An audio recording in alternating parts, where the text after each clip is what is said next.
जय श्री कृष्ण। पुरुषोत्तम मास महात्म्य 16वां अध्याय। सुदेव को पुत्र की प्राप्ति और देवल मुनि द्वारा गुण दोष वर्णन। श्री नारायण जी बोले, हे नारद जी, भगवान की आज्ञा पाकर गरुण जी उस ब्राह्मण से बोले, हे ब्राह्मण श्रेष्ठ, जैसा भगवान ने कहा तुम्हें 7 जन्मों तक पुत्र सुख तो नहीं था, किंतु तपोधन स्वामी की आज्ञा से मैं तुम्हें पुत्र का वर देता हूं। मेरे ही अंश से तुम्हें पुत्र होगा, साथ ही तुम दोनों को उसके सुख के बाद दुख होगा। अब अपने मन में श्री हरि को धारण कर सुख पूर्वक रहो, संसारी सुखों का उदासीनता पूर्वक भोग करो। श्री वाल्मीकि जी बोले, इस प्रकार पति पत्नी को वर देकर श्री हरि गरुण पर चढ़े हुए बैकुंठ चले गए। सुदेव भी वर पाकर स्त्री के साथ घर आकर गृहस्थ सुख भोगने लगा।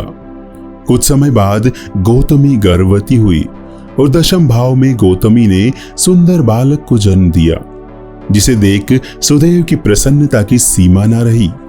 उसने विद्वान ब्राह्मणों को बुलाकर स्नान कर जाति कर्म संस्कार कराए और प्रसन्नता पूर्वक दान दिया।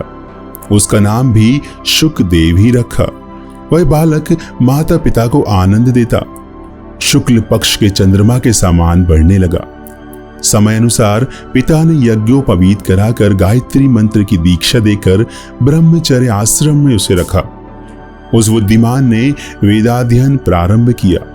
गुरुभक्त बुद्धिमान उस बालक ने अपनी सेवा से गुरु को प्रसन्न कर लिया। एक बार ही पढ़ने से उसने सारी विद्याएं सीख ली। श्री वाल्मीकि जी बोले, एक बार देवऋषि वहां आए जो करोड़ों सूर्य के समान तेजस्वी थे।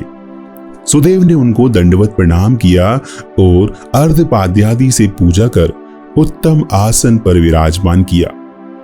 आसन पर विराजने के उपरांत ब्रह्मचारी बालक ने आकर मुनि के चरणों में गिरकर प्रणाम किया। उसे देख ऋषि बोले, हे सुदेव, तुम धन्य हो, तुम्हारा भाग्य धन्य है। श्री हरि तुम पर प्रसन्न है, इसी से इस सुंदर पुत्र का वरदान तुमको प्राप्त हुआ है। इस प्रकार कुमार को देखकर देवल मुनि साश्चर्य उत्कंठित हो ब्राह्मण से बोले, हे सुदेव, तुम्हारा यह सुपुत्र गुण सागर है और तुम्हारा यह पुत्र अत्यंत भाग्यशाली है। यदि दोष है तो केवल एक, और उस बड़े भारी दोष से इन सब लक्षणों की विद्यमानता व्यर्थ होती है। इतना कहे सिर हिलाते हुए दीर्घ श्वास लेकर मुनि आगे बोले, अन्य लक्षणों को कहो। कहने से पूर्व पहले आयु का भी तो विचार करना आवश्यक है। आयु न होने पर अन्य लक्षणों से क्या बनता है।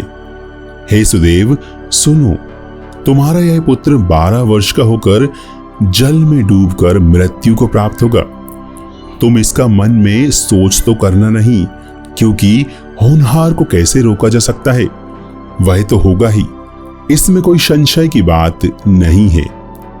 वाल्मीकि जी बोले, इतना कहे देवल मुनि तो ब्रह्मलोक चले गए।